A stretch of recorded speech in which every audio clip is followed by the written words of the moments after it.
Hello बच्चों, स्वागत है आपका हमारे YouTube चैनल पे। आज हम लोग स्टार्ट कर रहे हैं विद्युत क्षेत्र। जो हमारा चैप्टर चल रहा है उस विद्युत क्षेत्र चैप्टर के लेक्चर नंबर 4 को, जिसमें मैंने कल एंड किया था आप लोगों का आवेशों के गुणधर्म के साथ, जिसमें मैंने आप लोगों को आवेशों के 3 गुणधर्म बताए थे। पहला जिसमें बताया था मैंने कि आवेश एक अदिश राशि है, मतलब आवेश को मुक्त अवस्था में रखने पर आवेश यादृच्छिक गति करता है। मतलब यादृच्छिक को हम लोग क्या बोलते हैं? जिगजैग। जैसे गैस के अणु करते हैं ऐसे ही जिगजैग मोशन करता है। मतलब इसकी कोई भी दिशा निर्धारित नहीं होती या किसी एक निश्चित दिशा में यह गति नहीं करता। यह सभी संभव दिशाओं में गति कर सकता है। इसलिए इसको क्या माना हमने? एक अदिश राशि माना।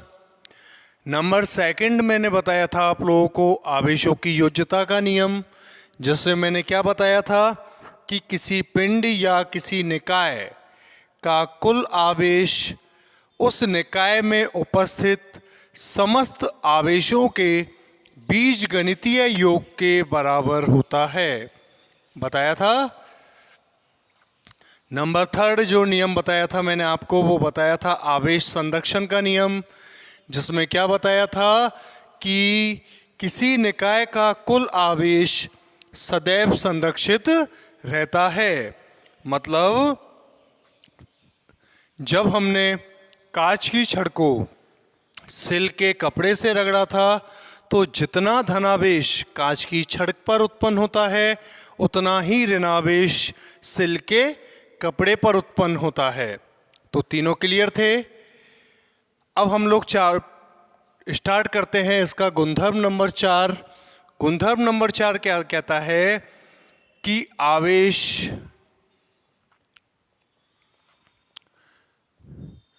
की निश्चरता का नियम। निश्चरता का मतलब क्या है? इसको मैं एक सेंटेंस छोटी सी लाइन में बताऊं कि विरामावस्था में आवेश का मान बराबर होता है गतिजावस्था में आवेश के मान के। मतलब आवेश एक निश्चर राशि है जिसका मान कभी भी परिवर्तित नहीं होता। यानी कि जैसे द्रव्यमान परिवर्तित होता है, कैसे परिवर्तित होता है? विराम अवस्था में द्रव्यमान कुछ और होता है और गतिज अवस्था में द्रव्यमान कुछ और होता है। ऐसे पार्टिकल बहुत सारे पढ़े हुए हैं हमने, लेकिन आवेशों के लिए ये प्रॉपर्टी लागू नहीं होती।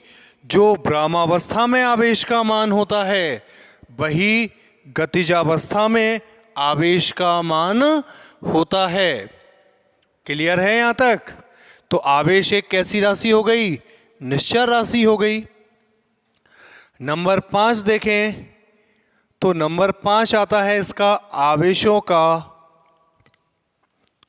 इलेक्ट्रॉनिक सिद्धांत। इलेक्ट्रॉनिक सिद्धांत क्या बताता है कि कोई वस्तु धनावेशित कब होती है या कोई वस्तु ऋणावेशित क्यों होती है।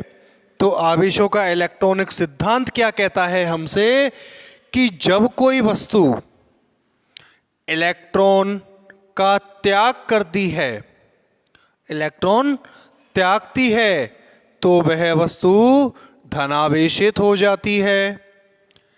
और जब कोई वस्तु इलेक्ट्रॉन ग्रहण करती है तो वह ऋणावेशित हो जाती है। मतलब हम लोगों के समझ में आ गया एक चीज। क्या आया कि भाई कांच की छड़ धनावेशित क्यों हुई?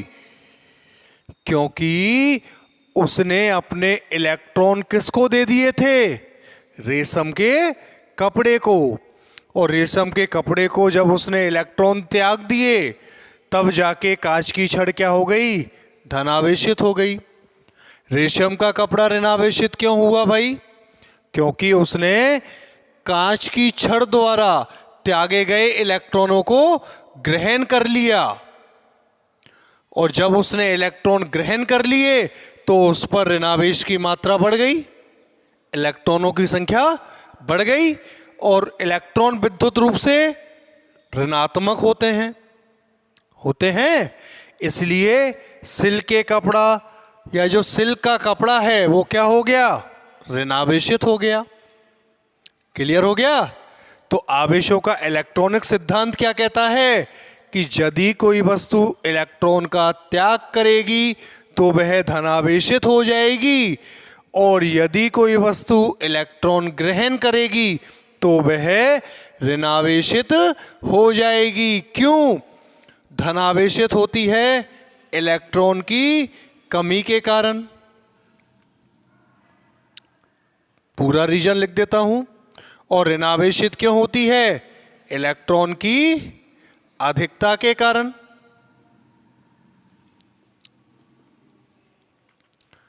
तो इलेक्ट्रॉनिक सिद्धांत समझ में आ गया। यदि कोई वस्तु इलेक्ट्रॉन त्यागेगी, जैसे हम लोगों ने केमिस्ट्री में पढ़ी है एक इक्वेशन, क्या पढ़ी है, NaCl।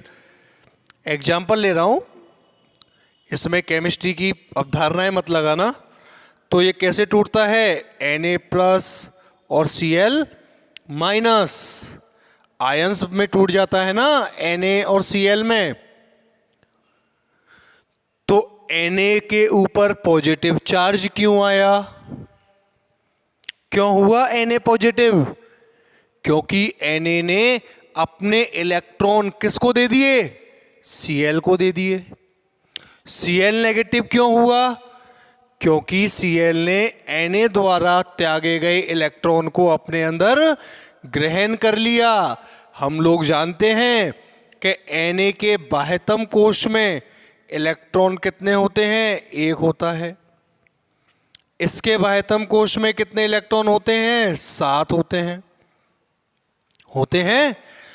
तो ये क्या करता है, अपना अष्टक पूरा करने के लिए 7 पे अष्टक क्या रह जाता है, अधूरा।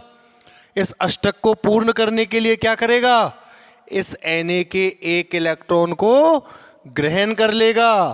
तो यहां पे इलेक्ट्रॉन की क्या हो गई, कमी, और इलेक्ट्रॉन की कमी हो गई तो इसके ऊपर कौन सा आवेश आ गया, पॉजिटिव आ गया। यहां पे इलेक्ट्रॉन की क्या हो गई, अधिकता हो गई, इसलिए यहां पे क्या आ गया, नेगेटिव चार्ज आ गया। ठीक है, आ जाएगा समझ कि नहीं आएगा? Very good. और हम लोग एक छोटा सा एग्जाम्पल से याद रख सकते हैं, अगर मान लो इसमें कंफ्यूजन रहता हो तो। इलेक्ट्रॉन त्यागना, इलेक्ट्रॉन को आप लोग रिप्लेस कर दो पैसों से। भाई पैसे देगा कौन, जिसके पास पहले से होगा, पहले से वो क्या हो, धनावेशित हो, धनवान हो, तभी तो वो दे सकता है। एक हम लोग गरीब आदमी से, बेचारे से कहें कि आप लोग दान दे आओ, तो क्या वो देगा, नहीं देगा। क्यों? क्योंकि उसके पास, बेचारे के पास है ही नहीं। तो त्यागेगा कौन, जो पहले से धनवान होगा। और धनवान और धनावेशित मिल गया संबंध, कोई दिक्कत नहीं। अब देखते हैं इसकी छठवीं विशेषता आवेशों के गुणधर्म में। तो छठवीं विशेषता क्या है इसकी, कि जो सजातीय आवेश होते हैं उनमें तो होता है क्या, प्रतिकर्षण, और जो विजातीय आवेश होते हैं उनमें क्या होता है, आकर्षण होता है। मतलब क्या है भाई इसका, इसका मतलब समझे? तो मैंने क्या कर दिया, एक धागा बांधा दीवार पे, और उस धागे पे एक मैंने कांच की छड़ लटका दी, कौन सी, जो सिल्क के कपड़े से रगड़ी हुई है। मतलब वो कैसी है, धनावेशित है।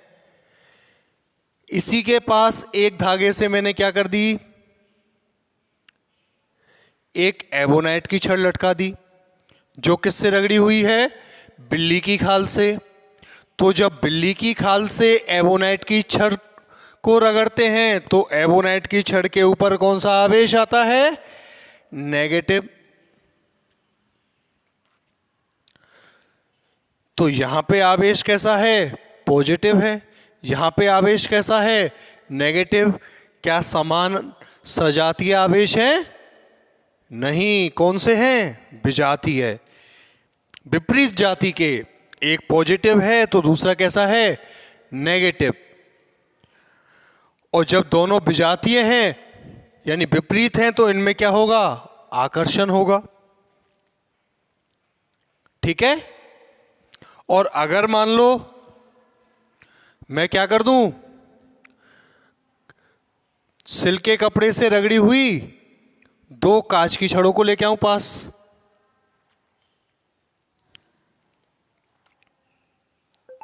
तो क्या होगा? अब दोनों के ऊपर आवेश कैसे हैं? सजातीय आवेश है। दोनों के ऊपर कैसे हैं? पॉजिटिव, धनावेश। और जब दोनों के ऊपर धनावेश हैं तो ये दोनों एक दूसरे को क्या करेंगे? प्रतिकर्षित करेंगे। दोनों के ऊपर आवेश कैसे हैं? सजातीय आवेश है ना, समान जाति के। इस पे भी धनावेश है और इस पे भी क्या है? धनावेश। और जब दोनों पे ही धनावेश हैं तो कैसे हो गए? समान जाति यानी सजातीय है। और सजातीय एक दूसरे को क्या करते हैं? प्रतिकर्षित करते हैं। और अगर मान लो मैं इसको ऐसा कर दूं कि दोनों ही छड़ में एबोनाइट की लेके आऊं जो बिल्ली की खाल से रगड़ी हुई है, तब क्या होगा भाई?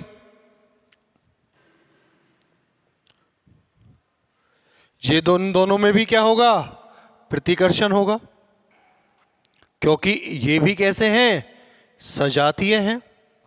तो यहां पे क्या हो गया? आकर्षण। क्यों?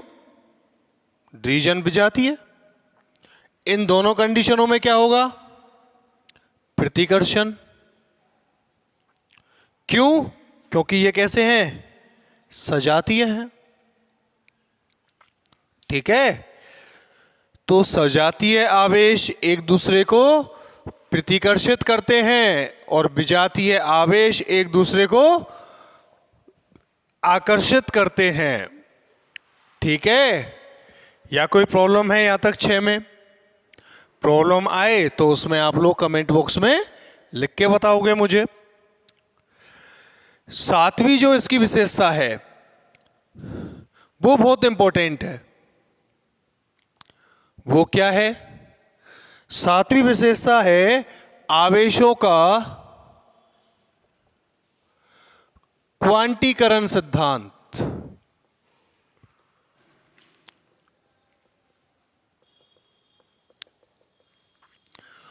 क्वांटीकरण जो शब्द है ये बन के आया है आपके केमिस्ट्री के शब्द क्वांटम से। क्वांटम संख्याएं, तो क्वांटम संख्याएं आप लोगों को याद हो तो कौन सी होती हैं? कौन सी होती हैं क्वांटम संख्याएं? ये होती हैं या फिर ये होती हैं?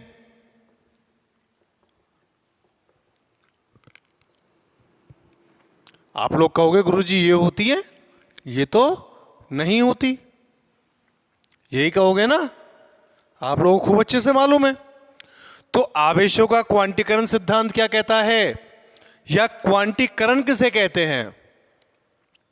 तो इसकी एक छोटी सी परिभाषा है कि यदि कोई भौतिक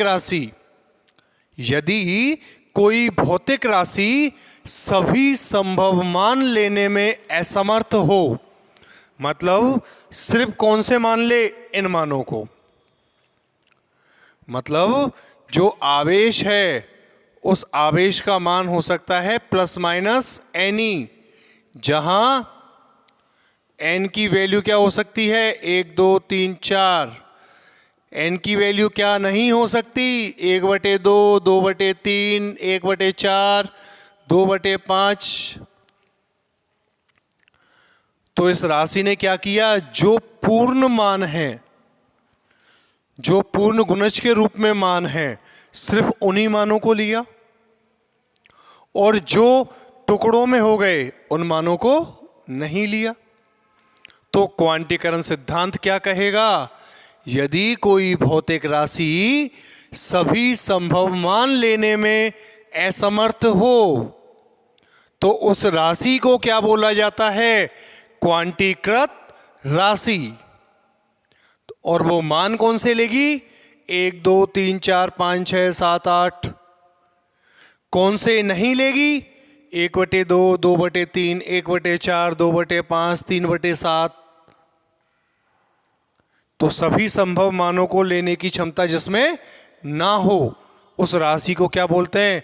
क्वांटीकृत राशि। एक परिभाषा और निकाली है मैंने यहां पे, किसकी? क्वांटीकृत राशि की। और आवेशों का जो ये सिद्धांत है, कौन सा? सभी संभव मानों को नहीं लेने का। इस सिद्धांत को क्या कहते हैं? आवेशों का क्वांटीकरण सिद्धांत। क्या कहते हैं? आवेशों का क्वांटीकरण सिद्धांत। क्लियर हो गया? तो क्वांटीकृत राशि किसे कहेंगे? वह राशि जो सभी संभव मानों को लेने में असमर्थ हो।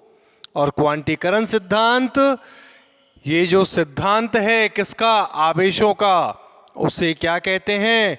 आवेशों का क्वांटीकरण सिद्धांत। यहां से एक फॉर्मूला मिल गया मुझे, Q बराबर प्लस माइनस NE, जिसके ऊपर न्यूमेरिकल मैं अभी कराता हूं आप लोगों को, जो एग्जाम में 1 नंबर के पूछे जाते हैं। यहां से 1 नंबर का क्वेश्चन आ सकता है।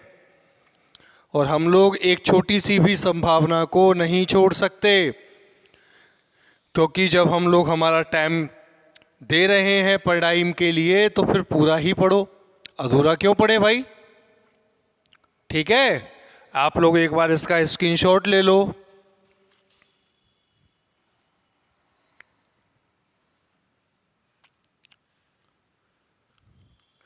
ले लिया स्क्रीनशॉट? अब आगे चलते हैं। कोई प्रॉब्लम हो तो आप लोग कमेंट बॉक्स में लिख सकते हो। बाकी आप लोग जब वीडियो देखते हो तो बगल में एक लाल सा बटन आता है घंटी का, उस घंटी के बटन को प्रेस करें, जिससे चैनल लाइक हो जाएगा, सब्सक्राइब हो जाएगा, और जितने भी वीडियो इस पे आएंगे जो एग्ज़ाम के लिए बहुत ज़्यादा इम्पोर्टेंट हैं, उन सभी वीडियो को आप लोग आसानी से देख पाओगे। इसलिए लाइक करते रहें, कमेंट करते रहें, और यदि कोई दिक्कत आती हो तो उसको कमेंट बॉक्स में लिखते रहें।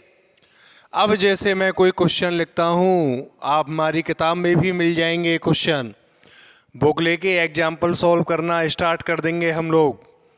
क्या क्वेश्चन है कि 1 कूलाम आवेश में इलेक्ट्रॉनों की संख्या ज्ञात करो।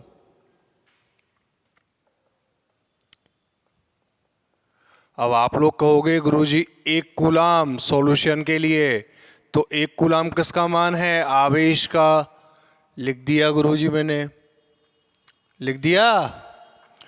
अब हम लोग क्या ज्ञात करना है? इलेक्ट्रॉनों की संख्या।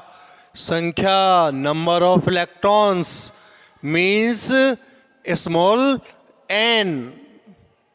स्मॉल n हमको क्या करना है? ज्ञात करना है।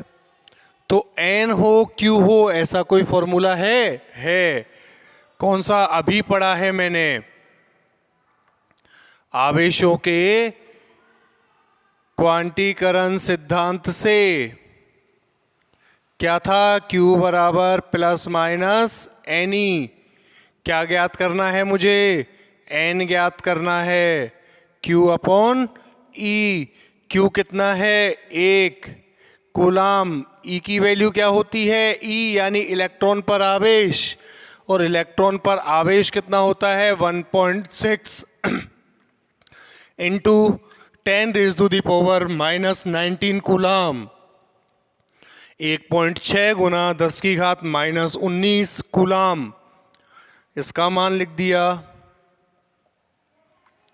मैथमेटिक्स हमारी स्ट्रांग है ही, तो हम लोग इसको सॉल्व करेंगे तो इसकी वैल्यू आ जाएगी 6.25 इंटू 10⁻18। मात्रक क्या आएगा? मात्रक कुछ नहीं आएगा। क्यों? क्योंकि n क्या है? संख्या है, और संख्या एक कैसी राशि है? मात्रकहीन और विमाहीन। संख्या का ना कोई मात्रक होता है और ना ही कोई विमा होती है। और देखें हम लोग ऐसे ही क्वेश्चन है कि 75 किलोग्राम पदार्थ में इलेक्ट्रॉनों की संख्या ज्ञात करो।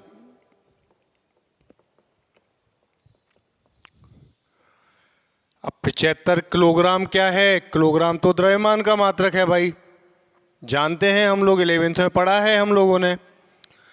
में क्या ज्ञात करना है? इलेक्ट्रॉनों की संख्या। तो n बराबर क्वेश्चन मार्क, n बराबर क्या हो गया? क्वेश्चन मार्क हो गया। अब मैं यदि ये सोचूं कि भाई कोई पदार्थ है जिसका द्रव्यमान है कितना? 75 किलोग्राम। मैं जानता हूं कि एक इलेक्ट्रॉन का द्रव्यमान होता है कितना? 9.1 इंटू 10⁻³ किलोग्राम। एक इलेक्ट्रॉन का द्रव्यमान है। तो भाई जो 75 किलोग्राम पदार्थ है वो बहुत सारे इलेक्ट्रॉनों से तो बना होगा। भाई एक इलेक्ट्रॉन का द्रव्यमान इतना है, तो 75 किलोग्राम पदार्थ में कितने इलेक्ट्रॉन होंगे? n होंगे कि नहीं? माना 75 किलोग्राम पदार्थ में इलेक्ट्रॉनों की संख्या कितनी है? n है। तो इस 75 किलोग्राम पदार्थ का जो द्रव्यमान है, इसलिए 75 किलोग्राम पदार्थ का द्रव्यमान क्या हो जाएगा? एक इलेक्ट्रॉन का द्रव्यमान होता है इतना, इलेक्ट्रॉनों की संख्या कितनी है? n है। तो क्या हो जाएगा? n me। मैं ये बोल दूं कि मेरे पास 5 जेबें हैं, वही आधी फिजिक्स सॉल्व हो जाती है जेबों में पैसों से। जेबों में पैसों की जो मात्रा होती है उससे आधी फिजिक्स सॉल्व हो जाती है। बच्चों का काम है फिजिक्स, कोई खास बड़ा टॉपिक नहीं है कोई। 5 जेबें हैं मेरे पास पेंट में, और एक जेब में 4 रुपए, तो मेरे पास कुल कितने पैसे हैं? आप लोग फटाक से बोल दोगे कितने हैं? 20। कैसे बोला भाई? जेबों की संख्या गुना एक जेब में पैसे बराबर हो गया, कुल जेबों में पैसे आ गए 20। ऐसे ही एक इलेक्ट्रॉन का द्रव्यमान इतना है, इतने पदार्थ में इतने इलेक्ट्रॉन हैं, तो इतने पदार्थ का कुल द्रव्यमान क्या हो गया? n into M. तो मुझे क्या ज्ञात करना है? n ज्ञात करना है। तो n बराबर क्या हो गया? 75 किलोग्राम बटे एम बराबर 75 किलोग्राम बटे एम की वैल्यू कितनी है? 9.1 इंटू 10⁻³ किलोग्राम। n की वैल्यू आ जाएगी, सॉल्व कर लेंगे इसको, जो भी आएगी। और अगर मान लो इसमें ये और पूछ लेता कि भाई आवेश और ज्ञात करो, तो आवेश और यदि ये ज्ञात करवा लेता मान लो, तो मैं क्या जानता हूं? आवेशों का क्वांटीकरण सिद्धांत।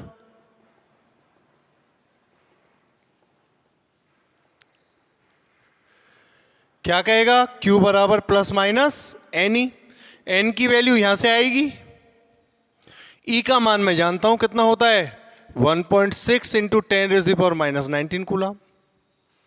तो आ जाएगा Q कि नहीं आएगा? n की वैल्यू क्या है? 75 बटे 9.1 गुना 10 की घात -31 into 1.6 into 10 raise to the power -19। किसमें? कूलाम में। तो इसको सॉल्व कर लेंगे हम लोग मैथमेटिक्स। Coulomb answer. भाई जोड़ भाई गुना भाग करना तो आप लोगों का काम है।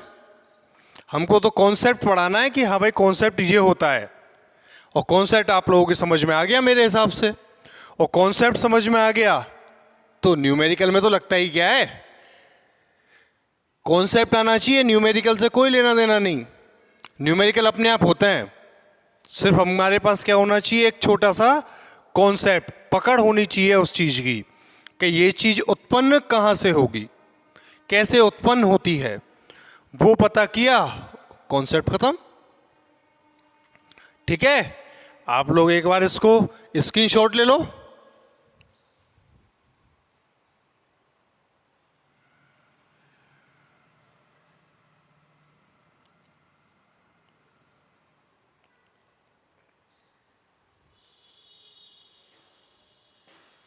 ले लिया?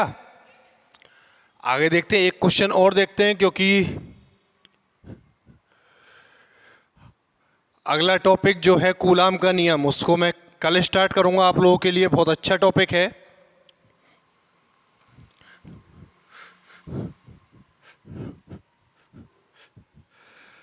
और एग्जाम के लिए बहुत इंपॉर्टेंट है। कोई भी कंपटीशन एग्जाम देते हैं हम लोग तो उसमें उसका क्वेश्चन पूछा ही जाता है। तो उसको कल पढ़ाऊंगा मैं, कूलाम के नियम को। अब एक क्वेश्चन और कर लेते हैं। तो किसी पदार्थ से कितने इलेक्ट्रॉन निकाल दिए जाएं कि उस पदार्थ पर 10 की घात -7 कूलाम आवेश रह जाए? बहुत सिंपल क्वेश्चन है, आप लोग सॉल्व कर सकते हो इसको। फिर भी मैं इसको सॉल्व एक बार करवा देता हूं। क्या आप लोग करके बताओगे? बताओ। चलो मैं करवा ही देता हूं इसको, बाकी आप लोग बुक के एग्जाम्पल सॉल्व करोगे और जिस एग्जाम्पल पे प्रॉब्लम आती हो उस एग्जाम्पल का नंबर लिख देना कि ये एग्जाम्पल हमसे नहीं हुआ, मैं उसको बोर्ड पे कल सॉल्व करवा दूंगा। ठीक है, तो क्वेश्चन पढ़ता हूं ध्यान से। हर एक क्वेश्चन में उसका आंसर छुपा है। किसी पदार्थ से, या तो कोई काम का नहीं, कितने इलेक्ट्रॉन, कितने मतलब नंबर ऑफ इलेक्ट्रॉन्स, मतलब स्मॉल एन, निकाल दिए जाएं कि उस पदार्थ पर 10 की घात -7 कूलाम। कूलाम तो भाई आवेश का मात्रक होता है, रह जाए। क्यू है, एन है, कौन सा फॉर्मूला लग गया? वेरी गुड, आवेशों का क्वांटीकरण सिद्धांत। Q बराबर क्या हो जाएगा? Plus minus any. इलेक्ट्रॉन निकाल दिए जाएं तो इलेक्ट्रॉन निकाल दूंगा तो पदार्थ धनावेशित होगा कि ऋणावेशित? Very good, धनावेशित। अभी पढ़ा मैंने, इलेक्ट्रॉन त्याग दिए तो त्याग देने पे इलेक्ट्रॉनों की क्या हो गई? कमी, और कमी हो गई तो वो पदार्थ कौन सा हो गया? धनावेशित। तो यहां पे सिर्फ क्या रखूं मैं? पॉजिटिव। ये इंपॉर्टेंट लाइन है। अगर ये क्वेश्चन ऐसे कह देता कितने इलेक्ट्रॉन दिए जाएं कि उस पर आवेश इतना हो जाए, तो यहां चिन्ह क्या आता? माइनस, क्योंकि जब मैं इलेक्ट्रॉन दूंगा तो उस पर इलेक्ट्रॉनों की संख्या बढ़ेगी, और इलेक्ट्रॉनों की संख्या बढ़ेगी तो आवेश कौन सा आएगा? ऋणावेश आएगा कि नहीं आएगा? समझ में आ गया फॉर्मूला कैसे लगाना है? अब तो क्या है इसमें, n बराबर क्या हो गया? Q अपॉन ई हो गया। E का मान कितना होता है? 1.6 गुना 10 की घात -19 कूलाम। Q कितना है? 10 की घात -7 बटे 1.6 into 10 raise to the power -19 coulomb से कूलाम गया। 1.6 का एक में एक में 1.6 का भाग दोगे तो 0.625 इंटू 10⁻12 माइनस 19 ऊपर गया तो प्लस का 19 हो गया। जब आधार समान है तो घातें जुड़ जाएंगी। प्लस 19 माइनस 7 बराबर कितना हो गया? प्लस का 12। तो ये क्या हो गया? 6.25 इंटू 10⁻11। कोई मात्रक नहीं होगा क्योंकि n क्या है?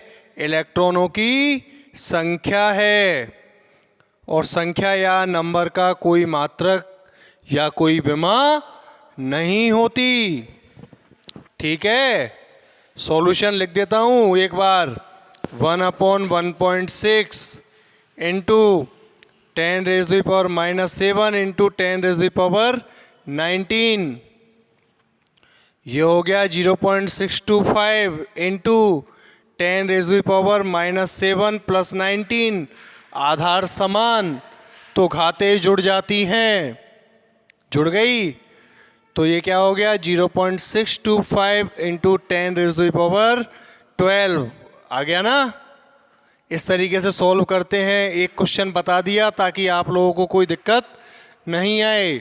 बाकी ये आप लोगों का काम है सॉल्यूशन करना, क्योंकि नॉर्मल चीज़ है। 10th तक मैथमेटिक्स पढ़ के आए हैं तो बायोलॉजी वाले स्टूडेंट्स को दिक्कत नहीं आए, इसलिए हम लोगों ने ये काम किया है।